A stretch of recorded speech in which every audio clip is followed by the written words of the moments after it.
ಭಾರತ ಪಾಕಿಸ್ತಾನ ಯುದ್ಧದ ಹಿನ್ನೆಲೆಯಲ್ಲಿ ಭಾರತದ ಯೋಧರಿಗೆ ಒಳಿತಾಗಲಿ ಎಂದು ದೇವಾಲಯದಲ್ಲಿ ಪೂಜೆ.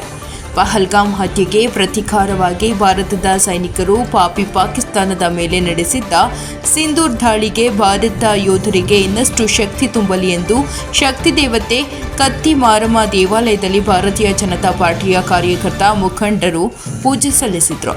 ಬೆಂಗಳೂರು ಗ್ರಾಮಾಂತರ ಜಿಲ್ಲೆಯ ದೇವನಹಳ್ಳಿ ತಾಲೂಕಿನ ಕೊಡಗುರ್ಗಿ ಶಕ್ತಿ ದೇವತೆ ಕತ್ತಿ ಮಾರಮ್ಮನ ಗುಡಿಯಲ್ಲಿ ಭಾರತೀಯ ಜನತಾ ಪಾರ್ಟಿಯ ದೇವನಹಳ್ಳಿ ಮಂಡಳದ ವತಿಯಿಂದ ವಿಶೇಷ ಪೂಜೆ ಸಲ್ಲಿಸಿ ಭಾರತದ ಯೋಧರಿಗೆ ಇನ್ನಷ್ಟು ಶಕ್ತಿ ನೀಡಲಿ ಎಂದು ತಾಯಿ ಭಾರತಾಂಬೆಗೆ ಜಯವಾಗಲಿ ಎಂದು ಜೈಕಾರದ ಘೋಷಣೆ ಕೂಗಿದರು.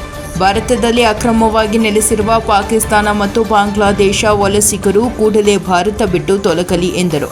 ಇದೇ ಸಮಯದಲ್ಲಿ ದೇವನಹಳ್ಳಿ ಮಂಡಳ ಅಧ್ಯಕ್ಷ ಅಂಬರೀಶ್ ಗೌಡ, ಹೊಸೂರು ರವಿಕುಮಾರ್, ನಂಜೇಗೌಡ, ದೇಸು ನಾಗರಾಜ್, ತಮ್ಮಯ್ಯ, ಮುನಿಕೃಷ್ಣ ಹೆಗಡೆ, ಬಿಕೆ ನಾರಾಯಣಸ್ವಾಮಿ, ಮುನ್ನೇಗೌಡ, ರಾಮು ಭಗವಾನ್, ಪ್ರಭಾಕರ್, ಪುನೀತ, ವಿಜಯ ರಾಘವೇಂದ್ರ, ಶಾನಪನಹಳ್ಳಿ ರವಿ ಮುಂತಾದವರು ಇದ್ದರು.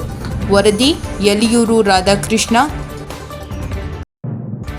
ಇವತ್ತೊಂದು ದಿನ ಏನಿದೆ, ನಿನ್ನೆ ಮತ್ತು ಮೊನ್ನೆ ದೀಪಾವಳಿ ಹಬ್ಬ ಎಷ್ಟು ಖುಷಿ ತಂದುಕೊಡ್ತಾ ಇತ್ತೋ ಅದಕ್ಕಿಂತ 100 ಪಟ್ಟು ಖುಷಿ ತಂದುಕೊಡ್ತಾ ಇತ್ತು. ಯಾಕಂದರೆ ಈ ಭಾರತದ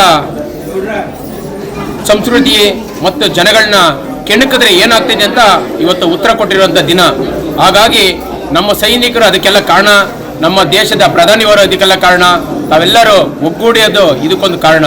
ಹಾಗಾಗಿ ಸೈನಿಕರಿಗೆ ಇನ್ನಷ್ಟು ಬಲ ಇರಲಿ, ಒಳ್ಳೇದಾಗಲಿ ಅಂತ ಹೇಳಿ ಆ ದೇವರ ಆಶೀರ್ವಾದ ಪಡೀಲಿಕ್ಕೋಸ್ಕರ ಸಂಕಲ್ಪ ಮಾಡೋದಕ್ಕೋಸ್ಕರ ಇವತ್ತು ನಾವೆಲ್ಲ ಸೇರಿ ಆ ತಾಯಿಯ ಕತ್ತಿಮಾರಮ್ಮ ತಾಯಿಯ ಪಾದಗಳಿಗೆ ಇವತ್ತು ನಮಸ್ಕಾರ ಮಾಡಿ ಅವ್ರಿಗೂ ಕೂಡ ನಮ್ಮ ಸೈನಿಕರಿಗೂ ಕೂಡ ಒಳ್ಳೆತನ ಆಗಲಿ, ಒಳ್ಳೇದಾಗಲಿ ಅಂತ ಇವತ್ತು ಬಯಸಲಿಕ್ಕೆ ಇವತ್ತು ನಾವೆಲ್ಲ ಸೇರಿರೋದು.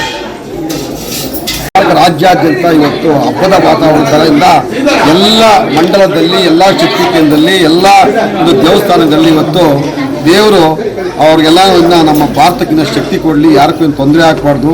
ಮೋದಿಜಿ ಇರ್ಬೋದು, ರಕ್ಷಣಾ ಸಚಿವರಾದಂಥ ರಾಜನಾಥ್ ಸಿಂಗ್ ಇರ್ಬೋದು, ಅಮಿತ್ ಶಾ ಇರ್ಬೋದು, ನಮ್ಮ ಫೈನಾನ್ಸ್ ಮಿನಿಸ್ಟರ್ ಅಂತ ನಿರ್ಮಲಾ ಸೀತಾರಾಮನ್ ಇರ್ಬೋದು, ಅವರೆಲ್ಲ ಇವತ್ತು ದಿಟ್ಟವಾಗಿ ಇವತ್ತು ಪಾಕಿಸ್ತಾನವನ್ನು ರಿಲೀಸ್ ಮಾಡಿದ್ರೆ ನಮ್ಮ ನರೇಂದ್ರ ಮೋದಿ ಹೇಳಿದ್ರು, ನಮ್ಮ ಹಿಂದೂಗಳನ್ನ ಏನು 26 ಜನ ನೀವು ಹತ್ಯೆ ಮಾಡಿದ್ದೀರಿ, ಇವತ್ತು ಅವನ್ನ ಎಡೆಮುಡಿ ನಾನು ಬಿಡಲು ಶಬ್ದ ಮಾಡಿದ್ದು. ಅದೇ ಥರ ಇವತ್ತು ಎಡೆಮುಡಿ ಕಟ್ಟಿ 100ಕ್ಕೂ ಹೆಚ್ಚು ಸೈನಿಕರನ್ನು ಇವತ್ತು ಸಾಯಿಸಿದ್ದಾರೆ, ಅವ್ರನ್ನ ಹತ್ಯೆ ಮಾಡಿದ್ದಾರೆ. ಇವತ್ತು ಏನಂದರೆ ಇವತ್ತು ಪಾಕಿಸ್ತಾನದವ್ರು ಹೇಳ್ತಾರೆ ಅವ್ರ ಸೈನಿಕರು, ನಾವು ಭಾರತ ಮೇಲೆ ನಾವು ಯುದ್ಧ ಮಾಡಲ್ಲ, ನಾವು ಭಾರತ ಸೈನಿಕರ ಜೊತೆ ನಾವು ಬೇಡ ಅಂತಂತೇಳಿ ಅವರೇ ಶರಣಾಗಿದ್ದಾರೆ. ಆದ್ರೂ ನಮ್ಮ ಭಾರತ ಎಲ್ಲನೂ ಸೌಜನ್ಯವಾಗಿ ಮಾಡಾಕಿದೆ.